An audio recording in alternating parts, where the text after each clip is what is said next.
స్తోత్రం. మీ అందరికీ వందనాలు. ఈ దినము కొరకై ఏర్పాటు చేయబడిన వాక్య భాగము యోహాను సువార్త 10వ అధ్యాయం 1వ వచనం.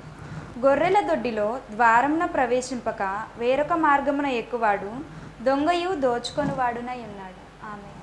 దేవునికి స్తోత్రం. హల్లెలూయా, హల్లెలూయా, హల్లెలూయా. మన ప్రభువును ప్రియరక్షకుడైనటువంటి యేసుక్రీస్తు నామములో ఆత్మీయ బంధువులైన శాంతి టీవీలో ప్రసారం అవుతున్నటువంటి ఆయన హెచ్చవలసి ఉన్నది హీ మస్ట్ ఇంక్రీజ్ అనేటువంటి కార్యక్రమ వీక్షకులైన ఆత్మీయ బంధువులైన మీ అందరికీ నా హృదయపు లోతులో నుంచి ప్రత్యేకమైన వందనాలు తెలియజేస్తున్నాను. దేవుని స్తోత్రం. హల్లెలూయా. ప్రభు కృపను బట్టి గత వారంలో హైదరాబాదులో 2 రోజులు పరిచర్య జరిగించడానికి ప్రభు సహాయం చేయించాడు. ప్రభు నడిపించాడు, బలపరిచాడు, వాడుకున్నాడు. అందును బట్టి నేను ప్రభు నామాన్ని మహిమపరుస్తున్నాను. ప్రతి నెల హైదరాబాద్ నగరానికి వెళ్ళి దేవుని సువార్తను ప్రకటిస్తూ అక్కడ ఉన్నటువంటి కొంతమంది సహోదరి సహోదరులను బలపరుస్తూ ఆత్మ సంబంధమైనటువంటి ఒక ఎస్టాబ్లిష్మెంట్ అక్కడ జరగాలని, దేవుని పని అక్కడ సాగాలనే ఉద్దేశంతో వెళుతున్నాను. కనుక మీ యొక్క ప్రార్థనలు నాకు ఎంతగానో అవసరమైనది. దేవుని స్తోత్రం. ఈ కార్యక్రమాన్ని మీరు ఆదరిస్తున్న విధానాన్ని బట్టి నేను ప్రభు నామాన్ని మహిమపరుస్తున్నాను. ఇది మీ కార్యక్రమం, ఈ సేవ మీ సేవ. ఈ సేవలో మీరు ప్రత్యక్షంగాను పరోక్షంగాను పాలిభాగస్తులు కావచ్చు, మీరు పార్ట్నర్స్ కావచ్చు. పార్ట్నర్స్ అనగానే ఏదో మంత్లీ ఏదో డబ్బులు కట్టాలనే ఉద్దేశంతో నేను మాట్లాడడం లేదు.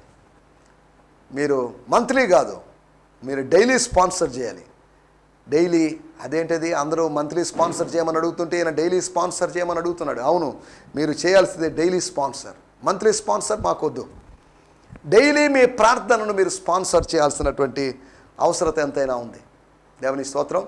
కనుక అనుదినము మా కొరకు ఈ చిన్న పరిచర్య కొరకు గిడియోన్ ఫెలోషిప్ ఇంటర్నేషనల్ GFI అనేటువంటి సహవాసం కొరకు, ఈ సహవాసం ద్వారా విస్తరించినటువంటి ఇంచుమించు 130 మంది సేవకులు ఆంధ్రప్రదేశ్లోను, తమిళనాడులోను, తెలంగాణలోను సేవకులు ఉన్నారు. సేవ జరుగుతుంది.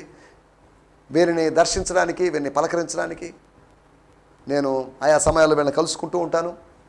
కనుక ఈ చిన్న పరిచర్య కొరకు మీరు ప్రత్యేకంగా ప్రార్థించాల్సిందిగా కోరుతున్నాను. అంతేకాకుండా నెల్లూరు డైకస్ రోడ్డు, శాంతినగర్ అక్కడ జరిగేటువంటి ఆరాధనలు, వారంలో ఎక్కువ కార్యక్రమాలు లేకపోయినప్పటికీ శనివారం ప్రార్థన జరుగుతుంది. బ్రాంచ్ చర్చెస్ మధ్యలో పరిచర్య, వీటన్నిటి కొరకు మీరు ప్రత్యేకంగా ప్రార్థించాల్సిందిగా కోరుతున్నాం. ఆదివారము స్థానిక సంఘములో ఇవ్వబడేటువంటి సందేశాలు, దాని లైవ్ ఫేస్బుక్ లైవ్ ఇస్తున్నాం. ఆ ఫేస్బుక్ లైవ్ యొక్క లింక్ మీరు పొందుకోవాలనుకుంటే హీ మస్ట్ ఇంక్రీజ్ అనేటువంటి ఆ ఫేస్బుక్ ఐడికి మీరు ఒక ఫ్రెండ్ రిక్వెస్ట్ పంపించండి. దాన్ని ఆపరేట్ చేసేటువంటి సోదరుడు సాబియో సాబు మరియు సుందర్, ఎలైజా సుందర్ అనేటువంటి వాళ్ళు దీన్ని ఆపరేట్ చేస్తున్నారు. ఈ అకౌంట్ మీ ఫ్రెండ్ రిక్వెస్ట్ యాక్సెప్ట్ చేస్తారు. తద్వారా మీరు ఆ లింక్ సండే ఓన్లీ మెసేజ్ వరకు ఒక 50 లేదా 1 అవర్ ఉండేటువంటి మెసేజ్ని మీరు చూడొచ్చు. మంచి అవకాశం. టీవీ ప్రసంగం లాగా కాదు, లైవ్లో వచ్చేటువంటి సంఘంలో ఇచ్చేటువంటి సందేశం. దీనికి టైం ఉంది, దానికి టైం లిమిట్ లేదు. కాకపోతే కొంత కంట్రోల్ చేసుకోవడం ఆన్లైన్లో కూడా వస్తుంది కదా, మళ్ళీ కొంతమంది చూస్తారనే ఉద్దేశంతో కొద్దిగా కంట్రోల్ చేయడం అంతవరకే. కాబట్టి ఈ విషయాలన్నీ దయచేసి జ్ఞాపకం చేసుకోండి. పరిచర్య కొరకు ప్రార్థించండి. మీ కొరకు ప్రార్థన చేస్తాం. మీ ప్రార్థనా విషయాలు నేడే మీరు మాకు తెలియజేయండి. శాంతి టీవీ నెల్లూరు అనేటువంటి ఈ ఛానల్కి మీరు సబ్స్క్రైబ్ చేసుకోవాల్సిందిగా కోరుతున్నాం. అంతేకాకుండా GMC Santosh Nellore, GMC Santosh Nellore, GMC అంటే Gideon machine church, GMC Santosh Nellore అనేటువంటి ఛానల్కి మీరు సబ్స్క్రైబ్ చేసుకోండి. నోటిఫికేషన్లు వస్తాయి. మీరు అటు యూట్యూబ్లో మీ కామెంట్స్ సెక్షన్లో మీరు కామెంట్స్ పెట్టవచ్చు, మీ ప్రేయర్ రిక్వెస్ట్లు పెట్టవచ్చు. మీ కొరకు మేము ప్రత్యేకంగా ప్రార్థించడానికి సిద్ధంగా ఉన్నాం. దేవుని స్తోత్రం. హల్లెలూయా. ప్రార్థించాల్సినటువంటి భారము మన మీద ఉంది. ప్రార్థన ఆత్మను దేవుడు మనకు అనుగ్రహించాడు. అబ్బా తండ్రి అని మొరపెట్టడానికి ఆత్మను దేవుడు అనుగ్రహించాడు. ఈ మధ్యకాలంలో ఒక వీక్షకుడు అడిగినటువంటి ప్రశ్న ఏంటంటే, అందరూ తెల్లవారుజామున ప్రార్థన చేస్తే జవాబు వస్తుంది అని అంటుంటారు, కానీ మీరు అలాగేం లేదు అని అన్నారు. అది ఎంతవరకు కరెక్ట్? అది కరెక్టా, ఇది కరెక్టా అంటే నేను చెప్పాను, లేఖనమే దేనికైనా మనకు ఆధారం. లేఖనంలో తెల్లవారుజామున పలానా టైంలో లేచి ప్రార్థన చేస్తేనే నేను ఆలకిస్తాను, త్వరగా జవాబు వస్తుంది అనే దానికి ఎటువంటి ఆధారం లేదు. అలాగని తెల్లవారుజామున ప్రార్థించొద్దని కాదు, తెల్లవారుజామున లేచే చాలా తక్కువ మంది. లేచి ప్రార్థన చేయడంలో తప్పే లేదు, అలా చేయకూడదని నియమం ఏం లేదు. కాబట్టి ప్రార్థించండి. ప్రతి విధమైన లేకపోతే ప్రార్థనలతో ప్రతి విధమైన నానా సమయములందు ఎవ్రీ టైం ఎడతెగక ప్రార్థన చేయండి అని కొత్త నిబంధన నియమం ఉన్నప్పుడు తెల్లవారుజామునో లేదో టైంలో ప్రార్థన చేయడం కరెక్ట్ అని అనడం, లేకపోతే తెల్లవారుజామున ప్రార్థన చేస్తే జవాబు వస్తుంది, త్వరగా జవాబు వస్తుంది అనడం అది వాక్యానుసారం కాదు అనేటువంటి సంగతిని మీకు గుర్తు చేస్తున్నాను. ఆత్మలో, హోలీ స్పిరిట్లో, ఆత్మానుభవాన్ని బట్టి, ఆత్మ ప్రేరణను బట్టి మనము we could pray at any time and we could pray without seizing. దేవునికి స్తోత్రం, హల్లెలూయా. ఈ కార్యక్రమం చూస్తున్న వీక్షకులైన మీ అందరికీ ప్రత్యేకమైన వందనాలు తెలియజేస్తున్నాను. మీలో ఎవరికైనా శారీరక బలహీనతలు ఉన్నట్లయితే తెలియజేయాల్సిందిగా కోరుతున్నాం. దేవుడు మీ జీవితాల్లో ఖచ్చితంగా కార్యం చేస్తాడు. బైబిల్లో అనేక మంది వ్యక్తులను స్వస్థపరిచిన దేవుడు మిమ్మల్ని కూడా, మీ కుటుంబ సభ్యుల్ని, మీ కుటుంబంలో పెద్దల్ని షుగర్తోనో, బీపీలతోనో, థైరాయిడ్లతో బాధపడుతున్న వాళ్ళు, మరి ముఖ్యంగా మా నాన్నగారు అయినటువంటి శ్రీ వి అబ్రహాం గారు, వారి కొరకు మీరు ప్రత్యేకంగా ప్రార్థన చేయండి. వారు అనారోగ్యానికి గురైనారు, వారు కాస్త దగ్గుతో బాధపడుతూ ఉన్నారు, బ్రీతింగ్ ప్రాబ్లంతో బాధపడుతున్నారు. దేవుడు వారికి సంపూర్ణమైన స్వస్థను అనుగ్రహించి మునుపటి ఆరోగ్యాన్ని, బలాన్ని దేవుడు దయచేయనట్లుగా మీరు ప్రార్థించాల్సిందిగా కోరుతున్నాం.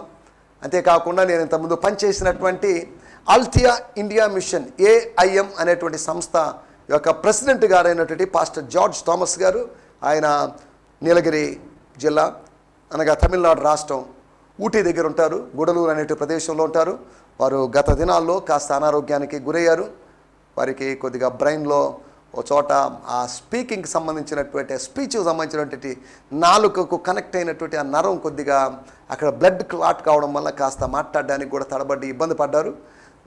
వారు కాస్త హాస్పిటల్లో ట్రీట్మెంట్లో ఉన్నారు, ఇప్పుడు చక్కగా కోలుకుంటున్నారు. పాస్టర్ జార్జ్ థామస్ గారి కొరకు మీరు ప్రత్యేకంగా ప్రార్థించాల్సిందిగా కోరుతున్నాను. వారి సహవాసంలో నేను సుమారు 7 సంవత్సరాలుగా పైగా ఉండడానికి ప్రభు సాయం చేశాడు. వారి సహవాసపు బ్రాంచ్ మా పక్క వీధిలోనే Althea India mission Christian prayer hall అనేటువంటి ఆ చిన్న ప్రార్థనా మందిరం ఉంది అక్కడ. కనుక ఈ సహవాసం కొరకు, సంస్థ నాయకుల కొరకు ప్రత్యేకంగా ప్రార్థించాల్సిందిగా కోరుతున్నాం. దేవునికి స్తోత్రం. ఈ ప్రార్థనా విషయాలు మీరు తెలియజేస్తున్నానంటే మీ ఉపవాస సమయంలోనూ, మీ సంఘాల్లోనూ, లేకపోతే మీ వ్యక్తిగతమైనటువంటి సమయాల్లో మీరు ప్రార్థన చేయాలనేది నా యొక్క ఉద్దేశం. దేవునికి స్తోత్రం, హల్లెలూయా. ఈ సమయంలో చిన్న ప్రార్థన చేసుకుందాం. దయచేసి ప్రార్థనలో ఏకీభవించండి. పరిశుద్ధమైన మా దేవా, మీకు వందనాలు. మాకు తెలియకుండా అనేక మంది అనారోగ్యంతో గురైనారు ప్రభువా. హాస్పిటల్కి వెళ్ళి సరైన ట్రీట్మెంట్ దొరక్క, అంతేకాకుండా కొంతమంది హాస్పిటల్కి వెళ్ళలేక ఇటువంటి పరిస్థితుల్లో రోగులుగా ఉన్నటువంటి మా ప్రియులుగా ఉన్న వారందరి కొరకు ప్రార్థన చేస్తున్నాం. సీజనల్ ప్రాబ్లమ్స్తో బాధపడుతున్న వారు, అలర్జీస్తో, ఇంకా రకరకాల ఇబ్బందులతో బాధపడుతున్న వారి కొరకు మీ సంధానికి వస్తున్నాం ప్రభువా. మీ దాసుడు నాయన శ్రీ వి అబ్రహాం గారి కొరకు ప్రార్థన చేస్తున్నాం. వారిని మీరు దర్శించండి, సంపూర్ణమైన స్వస్థతని మీరు అనుగ్రహించండి. నరములు, ఎముకలు, కేడను మీరు తాకండి. శరీరంలో ఇమ్యూనిటీ పవర్ని మీరు అనుగ్రహించమని అడుగుతున్నాం. ఆ దగ్గు నుంచి, ఆ బ్రీతింగ్ ప్రాబ్లం నుంచి మీరు విడుదల కలిగించమని అడుగుతున్నాం.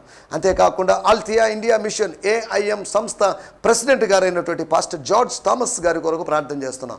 వారిని మీరు దర్శించండి, వారి బ్రెయిన్ మీరు తాకండి, ఆ క్లాట్ క్లియర్ అవుట్ సహాయం చేయమని అడుగుతున్నాం ప్రభువా. యేసు నామములో మీ దాసునికి సంపూర్ణమైన స్వస్థతను మీరు అనుగ్రహించండి. ఆ సంస్థ కొరకు, సంస్థ తరపున పనిచేస్తున్నట్టు మీ దాసుల కొరకు, వేరు వేరు రాష్ట్రాల్లో పనిచేస్తున్న మీ దాసుల కొరకు, వారి నాయకులైనటువంటి వారు అమెరికా దేశంలో వారి కొరకు మేము ప్రత్యేకంగా ప్రార్థన చేస్తున్నాం ప్రభువా. మీ దాసుని మునుపటి ఆరోగ్యంతో, బలముతో సేవలో మీరు బలంగా వాడుకోమని అడుగుతున్నాం ప్రభువా. వారి కుటుంబాన్ని మీ చేతిలో సమర్పిస్తూ, సేవలో ఉన్నట్టు వారి కుమారులు మీ చేతిలో సమర్పిస్తూ, యేసుక్రీస్తు నామములోనే ప్రార్థించడుగుతున్నాం పరమ తండ్రి. ఆమేన్, ఆమేన్, ఆమేన్. దేవుని స్తోత్రం, హల్లెలూయా. గత వారంలో ఒక పెద్ద దైవజనులు, హైదరాబాదుకు సంబంధించినటువంటి దైవజనులు పాస్టర్ డేవిడ్ బొల్లం గారు. ఆయన నిజంగా ఒక గొప్ప దైవజనులు. ఆగస్టు నెలలో అనుకుంటాను, ఆగస్టులోనో జూలైలోనో నాకు సరిగా గుర్తులేదు. వారిని నేను హైదరాబాద్లో ఒక వివాహ సమయంలో కలుసుకోవడం జరిగింది. వారి పరిచర్య ద్వారా అనేక మంది జీసస్ లవ్స్ మినిస్ట్రీస్ JLM అనేటువంటి ఆ మినిస్ట్రీ యొక్క వ్యవస్థాపకులుగా ఉండి అనేక మంది సేవకులను తయారు చేసినటువంటి గొప్ప దైవజనులు గత వారంలో ప్రభువునందు నిద్రించారు. కనుక వారు విడిచి వెళ్ళినటువంటి పరిచర్య కొరకు ప్రత్యేకంగా ప్రార్థించాల్సిందిగా కోరుతున్నాం. చెప్పడానికి అనేకమైన విషయాలు ఉన్నాయి, ప్రార్థనా విషయాలు ఉన్నాయి. మనకు సమయం లేదు కాబట్టి మనం త్వరగా వెళ్తున్నాం. నిన్నటి దినం మనం ఆలోచించినటువంటి విషయాలు అద్వితీయమైనటువంటి సంగతుల గురించి, యూనిక్ థింగ్స్ గురించి మనం మాట్లాడుకున్నాం. అద్వితీయుడైనటువంటి దేవుడు, అద్వితీయుడైన దేవుని కుమారుడు, తన అద్వితీయ కుమారుడు అనేటువంటి మాటలు మనం లేఖనాలు చూస్తున్నాం. కొన్ని అద్వితీయమైనటువంటి, అద్భుతమైన కాదు, అద్వితీయమైనటువంటి సంగతుల గురించి. అది 6 సంగతులు. ఒకటే మార్గమని, ఒకటే స్వరమని, ఒకటే ద్వారమని, అంతేకాకుండా ఒకటే ఉద్దేశమని, అంతేకాకుండా ఒకటే మంద అని, ఒక్కడే కాపరి అని మనం గత ఎపిసోడ్లో మాట్లాడుకున్నాం. దేవునికి స్తోత్రం. రండి మనం ఈ సమయంలో దేవుని వాక్యాన్ని ధ్యానించుకుందాం. దేవుని వాక్యం ధ్యానించుకునే సమయం ఏంది? దయచేసి రిమోట్ కాస్త దూరం పెట్టుకోండి. చేతిలో ఉంటే వేరే ఛానల్ మార్చేటువంటి అవకాశం ఉంది. ఈ వాక్యం వినకుండా స్కిప్ అయిపోయేటువంటి అవకాశం ఉంది. వేరే ఎంటర్టైన్మెంట్ ఛానల్లోకో లేకపోతే ఇలా వెళ్ళే అవకాశం ఉంది. కనుక దయచేసి కొద్దిగా రిమోట్ దూరం పెట్టుకొని ప్రార్థనాపూర్వకంగా అవసరమైతే బైబిల్ పక్కన పెట్టుకోండి. అవసరమైతే ఒక నోట్స్ ఒకటి తీసుకుని దాంట్లో ఏమైనా రాసుకోండి, ఈ రెఫరెన్స్లు రాసుకోండి. అవసరమైతే ఏమైనా క్వశ్చన్స్ కానీ ఉన్నట్లయితే వాటిని కూడా రాసుకోండి. వాటిని మీరు మాకు పోస్ట్ చేయండి, లేకపోతే వాటిని టైప్ చేసి మీరు మాకు పంపించండి. దాని గురించి వ్యక్తిగతంగా కానీ లేదు అంటే ఇలాగ టీవీలో కానీ వాటికి ఆన్సర్ ఇవ్వడానికి నేను ప్రయత్నం చేస్తాను, దేవుడు నాకు అనుగ్రహించిన జ్ఞానాన్ని బట్టి. లేదు అంటే ఎవరైనా పెద్ద దైవజనులు కనుక దీని అభిప్రాయం ఏంటంటే, దీని ఆలోచన ఏంటంటే, దీని గురించి ఏం కామెంట్ చేయొచ్చు, దీని ఆన్సర్ ఏంటి అనే విధంగా వారిని కనుక్కొని, లేకపోతే గూగుల్ సెర్చ్లోనో లేకపోతే ఇలాగో ఏదో ఒక రూపంగా దానికి మీకు సంతృప్తికరమైన జవాబు ఇవ్వడానికి నేను ప్రయత్నం చేస్తాను. స్తోత్రం. నేను నా మట్టుకు నేను ఇలా ఎంత ప్రయత్నం చేసినప్పటికీ పరిశుద్ధాత్మ దేవుడే మిమ్మల్ని ఫైనల్గా సాటిస్ఫై చేయాల్సింది, కన్విన్స్ చేయాల్సింది అనే సంగతి మీరు గుర్తు చేసుకోవాలి. దేవునికి స్తోత్రం. హల్లెలూయా. మీకు ఏ విధంగా మేము ఆత్మీయంగా సహాయపడగలమో తెలపండి. మీకు మేము ఆత్మీయంగా సహకరించడానికి సిద్ధంగా ఉన్నాం. దాని అర్థం మిమ్మల్ని మా స్థానిక సంఘానికి రమ్మని పిలవడం లేదు. మా స్థానిక సంఘానికి మీరు రావద్దు, మీ స్థానిక సంఘానికి మీరు వెళ్ళండి. అక్కడ మీ స్థానిక సంఘ కాపరికి సహకరించండి. వారు మీరు కలిసి పరిచయలో మీరు ముందుకు సాగండి. వారు మీరు ఒక పార్ట్నర్షిప్లో ముందుకు సాగండి. పాస్టర్ మాత్రమే చేసేటువంటి పని కాదు ఇది. పాస్టర్ విశ్వాసులు కలిసి చేయాల్సిన పని. ఫిలిప్పీ పత్రిక 1వ అధ్యాయం 5వ వచనంలో అపోస్తలుడైన పౌలు అంటాడు, ఫిలిప్పీ సంఘానికి ఉత్తరం రాస్తున్నప్పుడు తనతో పార్ట్నర్స్ అయిన వారిని ఉద్దేశించి, తాను జైల్లో ఉన్నప్పుడు కూడా మాటి మాటికి సహాయం చేసి తన కొరకు కొన్ని గిఫ్ట్స్ పంపించినటువంటి ఆ సంఘాన్ని గురించి ఆయన చెప్తున్నట్టు విషయం ఏంటంటే, మీరు సువార్త విషయంలో నాతో కూడా పాలివారై ఉన్నారు.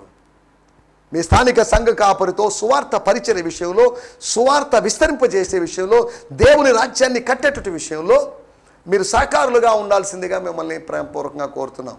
ఏదో బిల్డింగ్ ఫండ్ రైజ్ చేసే విషయంలోనూ, పార్సనేజ్ కట్టేటువంటి విషయంలోనూ, ఇంకా ఇతర సోషల్ యాక్టివిటీ విషయంలో ఫండ్ రైజ్ చేయడం కోసం మీరు ఏదో ప్రయత్నం చేయమని నేను అనలేదు. కానీ మీరు చేస్తే చేశారు. నా మాటల యొక్క ఉద్దేశం ఏంటంటే, mainly concentrate on ministry, on evangelism, on discipleship. చాలా పెద్ద పెద్ద సంఘాలు ఉన్నాయి, అక్కడ శిష్యత్వం లేదు, వారి ద్వారా సువార్థీకరణ లేదు. ఒక స్థానిక సంఘం ద్వారా, స్థానిక సంఘములో శిష్యత్వం జరగాలి, ఆ స్థానిక సంఘము ద్వారా సువార్థీకరణ జరగాలి. If there is no discipleship and evangelisation, there is no meaning in the local church. ఆ స్థానిక సంఘం ద్వారా ఎటువంటి ప్రయోజనం లేనట్టే, ఒక నిష్ప్రయోజనమైనటువంటి సంఘమే అది అని చెప్పుకోవచ్చు. సరే, ఏదేమైనప్పటికీ వాటన్నిటిలోకి వెళ్ళలేదు. రండి మనం ఈ సమయంలో దేవుని వాక్యాన్ని ధ్యానించుకుందాం. మన సమయం చాలా తక్కువగా ఉంది, అనగా 13 నిమిషాలు మాత్రమే ఉంది. ఈ 13 నిమిషాల్లో కొన్ని విషయాలు మనం అర్థం చేసుకోవడానికి ప్రయత్నం చేస్తాం. యోహాను సువార్త 10వ అధ్యాయము 1వ వచనం. నిన్న కూడా ఇదే వాక్యాన్ని మనం ధ్యానించుకున్నాం. యోహాను సువార్త 10వ అధ్యాయం 1వ వచనం. గొర్రెల దొడ్డిలో దొడ్డి ఉంది. గొర్రెల దొడ్డిలో దానికి ద్వారం ఉంది, ఒకే ఒక ద్వారం ఉంది. ద్వారములలో అని కాదు, ద్వారమున ప్రవేశింపక, ప్రవేశించడానికి ఇష్టపడక, అనగా లీగల్గా రాకుండా ఇల్లీగల్గా, అనగా రాజమార్గములో రాకుండా దొడ్డిదారిలో రావాలని వేరొక మార్గమున ఎక్కువాడు, అనగా గోడ ఎక్కేవాడు, పాకేవాడు, జ్వరబడేవాడు అని అర్థం. వాడు ఎవరు అంటే వాడు దొంగయు దోచుకొని వాడునై ఉన్నాడు. దేవుని స్తోత్రం. చాలండి, దేవుని స్తోత్రం. హల్లెలూయా. ఈ వాక్య భాగాన్ని మనం చదువుకున్నాం, దీన్ని మనం అర్థం చేసుకోవడానికి ప్రయత్నం చేస్తాం. గత ఎపిసోడ్లో మనం ఆలోచించిన విషయాలు చెప్పేసుకున్నాం. ఇప్పుడు మన టైటిల్ ప్రవేశాలు, ఎంట్రన్సెస్, అనగా ప్రవేశించడాలు.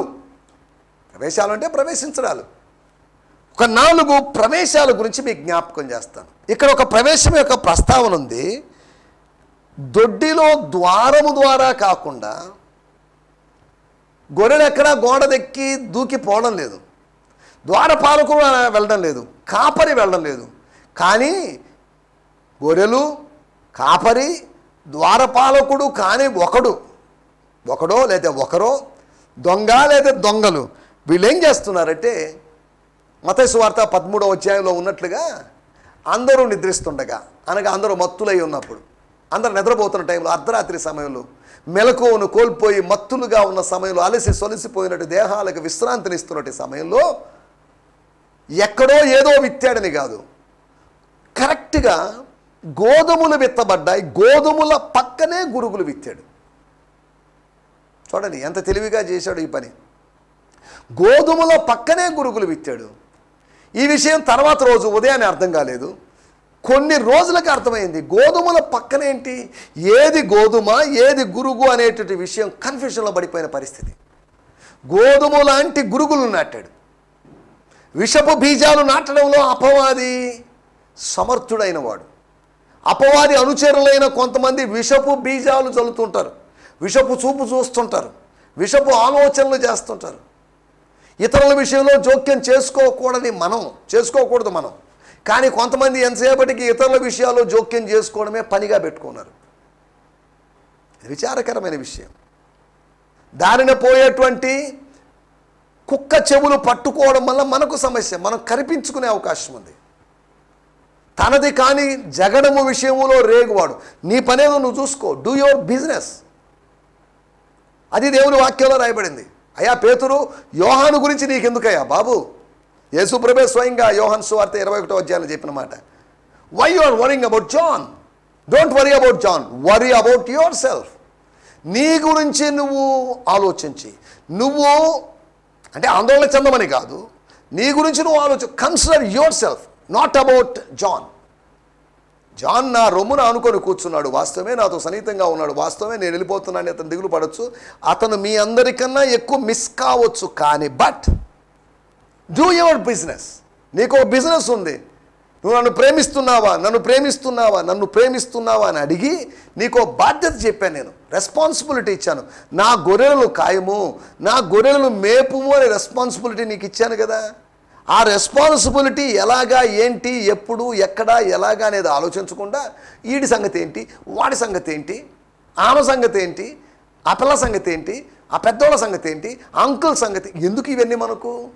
ఈ రోజుల్లో హ్యూమన్ రిలేషన్స్ ఎక్స్ట్రీమ్ అయిపోతున్నాయి, హ్యూమన్ రిలేషన్స్ డైవర్ట్ అయిపోతున్నాయి. మానవ సంబంధాలు దేవుడు ఆశించినట్లుగానే ఉండాలి. స్తోత్రం. యూనిఫామ్గా రిలేషన్స్ వెళ్ళాలి, నాన్ యూనిఫామ్గా ఉండడానికి వీల్లేదు. అవి ఆ సంబంధాలు పక్కదారి పట్టడానికి వీల్లేదు. ఒకే లెవెల్లో మనం సాగిపోతూ ఉండాలి. స్తోత్రం. హల్లెలూయా. అనగా నేను అప్పుడప్పుడు చెప్తుంటాను ఎవరిని కలిసినప్పుడు, ఈ దినము ఏర్పడిన మన స్నేహము ప్రభు రాకడ వరకు నిందారహితంగా పరస్పర క్షేమాభివృద్ధి కోసం ముందుకు సాగాలి. స్తోత్రం. ఎప్పుడో పరిచయమై ఉండొచ్చు, ఇప్పుడు పరిచయమై ఉండొచ్చు, ఎప్పుడు పరిచయమైనా కానీ ఆ పరిచయము పరిశుద్ధంగా ప్రభు నా మహిమార్థమై ప్రభు రాకడ వరకు కొనసాగాలి. స్తోత్రం. హల్లెలూయా.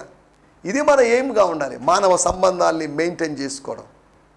యాంగర్ మేనేజ్మెంట్ అని, మనీ మేనేజ్మెంట్ అని, టైం మేనేజ్మెంట్ అని, ఇలా మేనేజ్మెంట్స్ ఉన్నాయి. అలాగే మనం గుర్తుపెట్టుకోవాల్సిన మరొక మేనేజ్మెంట్ ఏంటి అంటే రిలేషన్స్ మేనేజ్మెంట్. అనగా బంధాలను మేనేజ్ చేసుకోవడం, బంధాల నియంత్రణ. ఆ బంధాల ద్వారా మనం బంధకాల్లో పడిపోకూడదు. కొన్ని బంధాల వల్ల మనం బంధకాల్లో పడిపోతున్నాం, అలా ఉండకూడదు. సరే, దేవునికి స్తోత్రం. హల్లెలూయా. ఏ బంధమైనా మనకు ఫ్రీడమ్ ఇవ్వాలి, స్వాతంత్ర్యం ఇవ్వాలి. మనల్ని బంధించేది అది బంధకమే కానీ బంధం కాదు అనే సంగతిని మీకు గుర్తు చేస్తున్నాను. యేసు ప్రభుతో ఉన్న సంబంధంలో మన స్వేచ్ఛ లభించింది. దాస్యం అనే కాడి విరిగిపోయింది. దాస్యం అనే కాడి కింద మనల్ని వీఆర్ ఫ్రీ బర్డ్స్ అయ్యాం. సత్యము మనల్ని స్వతంత్రులుగా చేసింది. సత్యాన్ని బోధించే నన్ను, సత్యాన్ని వింటున్న మిమ్మల్ని, అదే సత్యము, యేసు అనేటువంటి సత్యం, యేసు ద్వారా పలకబడిన సత్యం, యేసు గ్రంథములో వ్రాయబడిన సత్యం మనల్ని లిబరేట్ చేసింది, విడిపించింది అనే సంగతిని మీకు గుర్తు చేస్తున్నాను. దేవుని స్తోత్రం. కొన్ని ప్రవేశాల గురించి మీకు జ్ఞాపకం చేస్తాను. చదవండి. మొట్టమొదటి మాట ఎస్తేరు గ్రంథము 4వ అధ్యాయము 16వ వచనము. ఎస్తేరు గ్రంథము 4వ అధ్యాయము 16వ వచనము. నీవు పోయి షూషనందు కనబడిన యూదులందరినీ సమాజ మందిరముకు సమకూర్చి నా నిమిత్తము ఉపవాసముండి 3 దినములు అన్నపానములు చేయకుండుడి. 3 దినములు అన్నపానములు చేయకుండా ఉండండి. నేనును నా పనికత్తెలను కూడా ఉపవాసముందుము. ప్రవేశించుట న్యాయ వ్యతిరిక్తము. ప్రవేశించుట న్యాయ వ్యతిరేక్తముగా ఉన్నను. ప్రవేశించడం, రాజసన్నిధిలో ప్రవేశించడం, అహశ్వరేషు రాజును కలుసుకోవడం, రాజుగారి అపాయింట్మెంట్ లేకపోయినా, ప్రియర్ అపాయింట్మెంట్, ఎర్లీ అపాయింట్మెంట్ లేకపోయినా రాజంతఃపురములో చొరబడ్డం, ప్రవేశించడం వ్యతిరేక్తంగా ఉన్నప్పటికీ, ఇల్లీగల్గా ఉన్నప్పటికీ ఈ ఫాస్టింగ్ తర్వాత నేను ప్రవేశిస్తాను. ఫాస్టింగ్ తర్వాత, ఉపవాసం తర్వాత, ప్రార్థన సీజన్ తర్వాత 417 పేజీ ఎస్తేరు గ్రంథము 4వ అధ్యాయం 16వ వచనంలోని చివరి భాగం మనం చూస్తాం. 3 దినములు అన్నపానములు లేకుండా, 3 దినములు అన్నపానములు లేకుండా, అన్నము లేదు పానము లేదు. 3 దినముల తర్వాత, లేకపోతే మొదటి రోజు సాయంత్రం 6 గంటలకు తినేసి, రెండో రోజు సాయంత్రం 6 గంటలకు తినేసి, క్రైస్తవేతరుల్లో కొంతమంది చేసేట ఉపవాసం ఒక్క పొద్దు లాంటివి అని కాకుండా 3 దినాలు ఉపవాసం ఉండేది. 3 దినాల ఉపవాస సమస్య, లేకపోతే మన ఆ ఉపవాసం అనేది మన సమస్యను పరిష్కరిస్తుందని ఎస్తేరమ్మ గారు నమ్మారు, రాణి గారు నమ్మారు. రాణి గారు ఈ ఉపవాసాలు నమ్మాల్సినటువంటి ఆమె కాదు, ఉత్సవాలను, వేడుకలను, వాటిని నమ్మాల్సిన ఆమె ఉపవాసాన్ని నమ్మింది. ఉపవాస సమయంలో దేవునికి ప్రార్థన చేస్తే న్యాయ వ్యతిరేక్తంగా ఉన్నవి న్యాయానికి అనుకూలంగా మారుతాయని భావించింది. స్తోత్రం. ప్రవేశించడం న్యాయ వ్యతిరేక్తముగా ఉన్నను, నేను రాజునొద్ద ప్రవేశించుదును. నేను if I perish I will perish, no problem. చనిపోవడానికి నేను సిద్ధంగా ఉన్నాను, నశించిపోవడానికి నేను సిద్ధంగా ఉన్నాను. వష్టి తొలగించబడింది, అలాగే నేను వేరొక రూపంలో తొలగించబడ్డానికి కూడా నేను సిద్ధంగా ఉన్నాను. నేను శాశ్వతం కాదు, ఇక్కడ అంతఃపురంలో శాశ్వతం కాదు. నా ప్రజలు, అనేక సంవత్సరాలుగా ఇక్కడ ఉన్న ప్రజలు, 127 సంస్థానములకు నాయకులుగా ఉన్నటువంటి అహశ్వరేషు ఆధ్వర్యములో ఉన్నటువంటి దేవుని ప్రజలు, దేవుని జనాంగం, యూదులు అనబడిన ఆ జాతి వారు, వాళ్ళు కాపాడబడాలి. వాళ్ళు కాపాడబడడం కోసం నేను ఒక్కదాన్ని చనిపోయినా పర్లేదు, రాజు చంపినా పర్లేదు. స్తోత్రం. మొట్టమొదటి ప్రవేశము న్యాయ వ్యతిరేక్తంగా ఉన్నటువంటి ప్రవేశం. స్తోత్రం. వ్యతిరేక్తంగా ఉన్నటువంటి ప్రవేశం అయినప్పటికీ కూడా రాజు కోపం రాలేదు. కోపిష్టైన రాజు, నియంత అయినటువంటి రాజు కోపగించుకోకుండా ప్రేమగా బంగారు దండం చాపినటువంటి సందర్భాన్ని మనం చూస్తున్నాం. రెండో విషయాన్ని నేను మీకు జ్ఞాపకం చేస్తాను. యోబు గ్రంథము 1వ అధ్యాయము 6వ వచనము. Book of Job 1:6. దేవదూతలు యెహోవా సన్నిధిని నిలుచుటకై వచ్చిన దినమొకటి తటస్థించెను. ఒక దినము తటస్థించింది. Page number 421. ఆ దినమున అపవాది అగువాడు వారితో కలిసి వచ్చెను. అపవాది అనేవాడు ఆహ్వానం లేకుండా, పిలవని పేరంటానికి, పరలోకంలో జరిగినటువంటి దేవదూతల సమావేశానికి, దేవదూతల కాన్ఫరెన్స్కి, ఏంజల్స్ కాన్ఫరెన్స్కి డెవిల్ వచ్చాడు. ఈ రోజుల్లో కూడా పరిశుద్ధుల కాన్ఫరెన్స్కి, పరిశుద్ధుల ఆరాధనకి, పరిశుద్ధుల ఆరాధన కూడికల్లోకి పరిశుద్ధుల ముసుగుతో వచ్చేటువంటి పాపులైన వాళ్ళు ఉన్నారు, డెవిల్స్ ఉన్నారు. దేవుని స్తోత్రం. లేరా? శిష్యుల పేరుతో ప్రవేశించి శిష్యుల్లాగా నటిస్తూ ఉన్నటువంటి జూదాలు లేరా?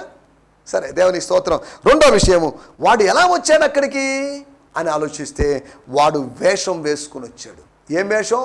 తన సహజ స్వరూపంతో వస్తే వాడికి తిరస్కారం లభించిండేది, కానీ వాడు దేవదూతలాగా వేషం వేసుకుని వచ్చాడు. తోటి దేవదూతలందరూ, లక్షలాది కోట్లాది అసంఖ్యాక దేవదూతలు మోసపోయారు, కానీ దేవుడు మోసపోలేదు. వాడిని గుర్తించాడు. దేవుని స్తోత్రం. హల్లెలూయా. అనేకుల్ని మనం మోసం చేయొచ్చు, కానీ దేవుడిని మనం మోసగించదు. దేవుడు వెక్కిరింపబడ్డు. మోసపోకుడి, దేవుడు వెక్కిరింపబడ్డు. నువ్వేం విత్తుతావు దాన్ని కోసుకుంటావు. సరే, దేవుని స్తోత్రం. హల్లెలూయా. రెండో విషయము, వేషము వేసుకొని వచ్చాడు. వేషం వేసుకొని జరిగించినట్టు ప్రవేశం. ఒకటి ఎస్తేరు యొక్క ప్రవేశము, దొంగ యొక్క ప్రవేశము, దోచుకునే వాని ప్రవేశము, ఎక్కేటువంటి స్నీకింగ్, లేకపోతే వాడు గోడ ఎక్కి రావడం. అది దాని గురించి 10వ అధ్యాయం 1వ వచనంలో రాయబడింది. తర్వాత దాన్ని ఆధారంగా చేసుకొని వ్యతిరేక్తంగా ఉన్నటువంటి ఒక ప్రవేశాన్ని గురించి, వేషము వేసుకొని వచ్చినటువంటి ప్రవేశాన్ని గురించి మనం మాట్లాడుకున్నాం. మూడో విషయాన్ని నేను మీకు జ్ఞాపకం చేస్తాను. గలతీ పత్రిక 2వ అధ్యాయము 4వ వచనము. గలతీ పత్రిక 2వ అధ్యాయము 4వ వచనము. Galatians 2:4. స్తోత్రం. మనలను దాసులుగా చేసుకొనవలెను. మనలను, మిమ్మల్ని, నన్ను, మన సంఘాన్ని, మన సంఘస్థుల్ని, గలతీ సంఘాన్ని దాసులుగా చేసుకోవడానికి క్రీస్తు యేసు వలన మనకు కలిగిన మన స్వాతంత్ర్యమును, మనకు స్వాతంత్ర్యం దొరికింది క్రీస్తు యేసు ద్వారా. వేగు చూచుటకు రహస్యముగా తేబడి దొంగతనముగా ప్రవేశించిన కపట సహోదరుల వలన జరిగినది. దేవుని స్తోత్రం. హల్లెలూయా. I met with them privately because false brothers had been secretly smuggled into church meetings. మన సంఘం యొక్క కూడికలో, వారి మధ్య కూడికలో, ఆరాధన కూడికలోనో లేదా ప్రత్యేక కూడికలో they were sent to spy on wonderful freedom that we have in Jesus Christ. Their agenda was to bring us back into the bondage of religion. మతపరమైనటువంటి యూదా మతపరమైనటువంటి బంధకాల్లోకి లేదా మరలా వాటిలోకి తీసుకొని పోవడం వాళ్ళ ఉద్దేశం అయింది, వాళ్ళ అజెండా అయింది అనేటువంటి మాట అక్కడ రాయబడింది. మూడో విషయము, వారు దొంగతనంగా ప్రవేశించారు అని రాయబడింది. కపట సహోదరులు దొంగతనంగా ప్రవేశించారు. న్యాయ వ్యతిరేక్తంగా ఎస్తేరు ప్రవేశించింది. వ్యతిరేక్తముగా ఎస్తేరు వేషం వేసుకొని అపవాది, అంతేకాకుండా కపట సహోదరులు దొంగతనంగా ప్రవేశించారు. 4వ ప్రవేశాన్ని గురించి మీకు జ్ఞాపకం చేస్తాను. యూదా పత్రిక 1వ అధ్యాయము 4వ వచనం. స్తోత్రం. ఏలయనగా కొందరు రహస్యంగా జొరబడ్డారు. వారు భక్తిహీనులై మన దేవుని కృపను కామాతురత్వమునకు. యూదా పత్రిక 1వ అధ్యాయం 4వ వచనంలో మాట, there have been some who have sneaked in among you unnoticed. మీరు గుర్తించలేదు, కొంతమందిని గుర్తించడంలో విఫలమైపోయారు. కొంతమంది రహస్యంగా జొరబడ్డారు. రహస్యంగా వచ్చారని కాదు, మెల్లగా వచ్చారని కాదు, రహస్యంగా జొరబడ్డారు. 4వ ప్రవేశాన్ని గురించి మనం మాట్లాడుకుంటాం. నా మాటలు నేను ఇక్కడ ముగిస్తున్నాను. మనం ఎలా ప్రవేశిస్తున్నాం? కాపరిలాగా ప్రవేశిస్తున్నామా, దొంగలాగా ప్రవేశిస్తున్నామా? ఎస్తేరు వ్యతిరేక్తంగా ప్రార్థనాపూర్వకంగా ప్రవేశించింది. మనం ప్రార్థనాపూర్వకంగా ప్రవేశించాలి. అపవాదిలాగా వేషం వేసుకొని ప్రవేశించడానికి వీల్లేదు.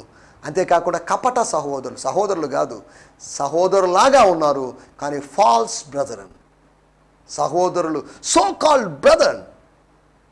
తర్వాత 4వదిగా రహస్యంగా ప్రవేశించారు, రహస్యంగా జొరబడ్డారు.